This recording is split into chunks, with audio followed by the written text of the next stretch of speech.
Madam, नात्यामध्ये माझा काही स्पेस आहे की नाही? मला माझा स्पेस हवाय.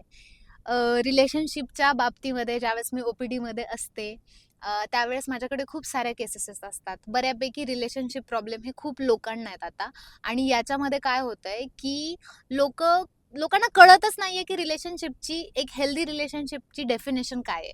मी सांगायला I am not kind of a good person, but just माझ्या अनुभवांच्या जोरांवरती ज्या केसेस माझ्याकडे येतात त्याच्या जोरावरती मला ही गोष्ट एक्सप्लेन करायला आवडेल. एक स्पेस मागणं नात्यामध्ये म्हणजे नक्की काय हे आपण समजून घेऊ. बऱ्यापैकी माझ्याकडे ज्या केसेस आहेत त्यातली एक केस मला सांगायला आवडेल. एक मुलगी माझ्याकडे येते आणि शी वॉज लाईक की मॅम, मला माझ्या मैत्रिणींना वेळ द्यायचा आहे, मला माझ्या मित्रांना वेळ द्यायचा आहे, मला माझ्या फॅमिली मेंबर्सला वेळ द्यायचा आहे, मला माझी स्पेस हवी आहे माझ्या नात्यामध्ये. आणि त्याच वेळेस तिचा बॉयफ्रेंड मला सांगत असतो की मॅडम, माझा इम्पॉर्टन्स कमी झालाय म्हणून हिला आता ही बाकीची माणसं लागतात. माझा इम्पॉर्टन्स कमी झालाय त्यामुळे हिला स्पेस वगैरे असल्या सगळ्या गोष्टी पाहिजेत. पण please try to understand. It is not also about फक्त मुली स्पेस मागतात, मुलं मागत नाही. तर बऱ्याच रिलेशनमध्ये असं पण असतं की मुलांना त्यांचा स्पेस हवा असतो, पण मुली तर देऊ शकत नाही की मी कमी इम्पॉर्टंट आहे का मग? तू मला वेळ देत नाहीये.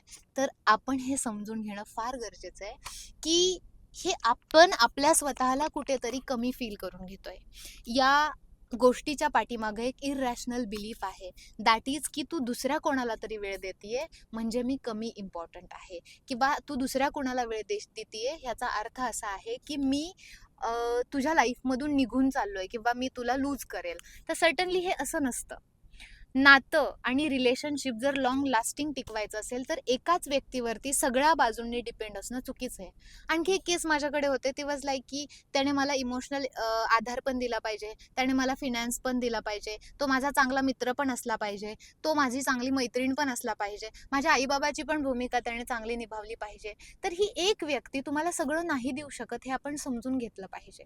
आईबाबांची जागा आईबाबाच घेतात, मित्राची मैत्रिणीची जागा तेच घेतात आणि एका बॉयफ्रेंडची, एका नवऱ्याची जागा, एका बायकोची किंवा एका गर्लफ्रेंडची जागा तीच माणसं घेतात. त्यामुळे आपण त्या एका रिलेशनमध्ये आल्यानंतर बाकीच्या सगळ्या गोष्टी सोडून फक्त सर्वस्वी त्याच व्यक्तीमध्ये इन्व्हॉल्व्ह होत असेल तर आपण चुकतोय. आपल्या लाईफमध्ये सगळ्या व्यक्तींची जागा वेगळी पाहिजे आणि आपल्या स्वतःची पण जागा वेगळी पाहिजे. रिलेशनशिपमध्ये स्पेस देणं म्हणजे डिस्टन्स देणं नाही आहे, तर तो डिस्टन्स तुम्हाला आणखी नव्याने एकत्र आणत असतो. स्वतःला ओळखायला वेळ द्या. ज्यावेळेस तुम्ही स्वतःला ओळखू शकाल ना, त्याच वेळेस तुम्ही दुसऱ्या व्यक्तीला पण ओळखू शकाल ना.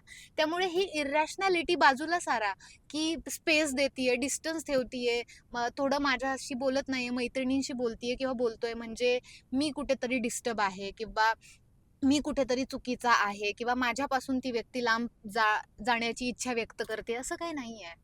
ती व्यक्ती त्याचं आयुष्य जगू पाहतीये. तर तुम्ही तुमच्या पार्टनरसोबत कम्युनिकेट करा. तुम्ही त्याला बोला, त्याला समजवा आणि त्याला इमोशनली एज्युकेट करा, की नात्यामध्ये स्पेस मागणं म्हणजे आपली लाईफ व्यवस्थित अंडरस्टँड करून घेणं आणि आपापली लाईफ व्यवस्थित जगणं. रिलेशनशिप्समध्ये बहीण, भाऊ, मित्र, मैत्रीण, तुमचे ऑफिस कलीग्स, पार्टीज, एव्हरीथिंग सगळं असायला पाहिजे आणि त्यासोबत तुमचं प्रेमही असायला पाहिजे. सो तुम्ही प्लीज हे अंडरस्टँड करून घ्या, क्रॉस चेक करा, की तुम्ही तुमच्या रिलेशनमध्ये काय करताय नक्की? स्पेस घेताय की पूर्णपणे डिपेंडंट राहताय त्या एका व्यक्तीवरती?